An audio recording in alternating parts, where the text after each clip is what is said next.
Bonsoir à toutes et à chacun, je suis très heureuse de vous retrouver ce soir. Comment allez-vous en ce temps de confinement? J'avais envie de passer un moment avec vous à travers cette vidéo créative, cette vidéo spéciale art-thérapie. J'imagine que c'est pas forcément évident à la fois de se retrouver face à soi, se retrouver face à ses peurs, se retrouver face à l'incertitude, à la maladie, à la mort, à la souffrance, voilà, toutes ces peurs archaïques qui peuvent nous traverser, nous retraverser, venir nous chercher à des endroits qui sont inconfortables en nous. Et j'avais envie aujourd'hui d'être là avec vous, de vous accompagner dans ce moment qui n'est pas forcément évident, mais un moment que je vois à la fois comme une source d'inspiration, un temps pour soi, un temps pour revenir à l'essentiel et pour pouvoir justement prendre le temps de se donner ce temps. Voilà, j'avais envie de partager avec vous un exercice, une idée, une inspiration à travers l'art-thérapie. Alors j'espère que cette vidéo sera assez audible et assez compréhensible pour vous. J'espère que elle vous apportera peut-être un réconfort et une source d'inspiration, et en tout cas un moment créatif, un moment pour vous exprimer. Donc vous êtes chez vous, j'imagine, pour la plupart, et il va falloir se débrouiller avec les moyens du bord, donc peut-être faire du recyclage au niveau de la création. De mon côté, j'ai retrouvé un carnet que je n'avais pas utilisé depuis assez longtemps. Et du coup, ce que je vous propose de faire, c'est de faire un journal créatif. Le journal créatif, c'est un outil qui a été développé déjà et je viens ici simplement m'en inspirer et ne pas reprendre l'idée. Si vous n'avez pas de carnet ou de cahier, vous pourrez prendre des feuilles que vous pourrez assembler éventuellement par la suite. Dans ce carnet, sur la première page que vous avez, ce que je vous propose, c'est de venir déposer vos peurs. Donc, dans ce carnet, vous allez pouvoir à la fois dessiner, vous exprimer de façon picturale, plastique, et à la fois venir écrire, venir vous exprimer par les mots. Donc sur cette première page, ce que je vous propose, c'est d'écrire vos peurs. J'ai peur de la souffrance, par exemple.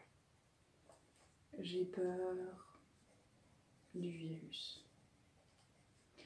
Et de mettre un visage sur cette peur, de mettre une représentation de ce qu'est cette peur. Mettons, qu'est-ce que je vais faire?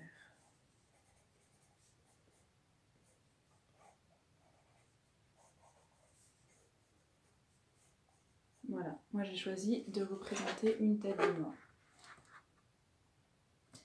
Et autour, au-dessus, en dessous, donc d'écrire les peurs qui peuvent me traverser en ce moment.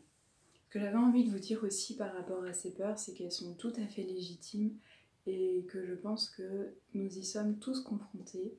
Mais l'idée, c'est justement de pouvoir la mettre à distance à travers cet outil, afin que ce ne soit pas elle qui nous domine, mais que nous puissions rester maîtres à bord et la regarder avec notre esprit et notre cœur et nous rendre compte que c'est une émotion, c'est quelque chose de passager et que tout ne reste pas pareil.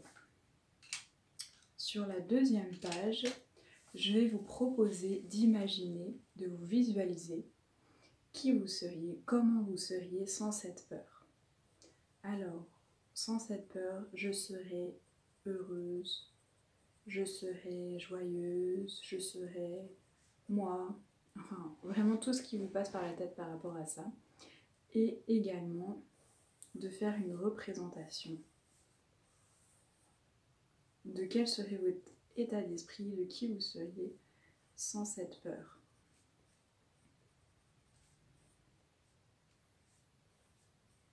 Donc moi, je choisis de me représenter. Évidemment, c'est un dessin assez rapide, mais l'idée, c'est de pouvoir utiliser des couleurs, de mettre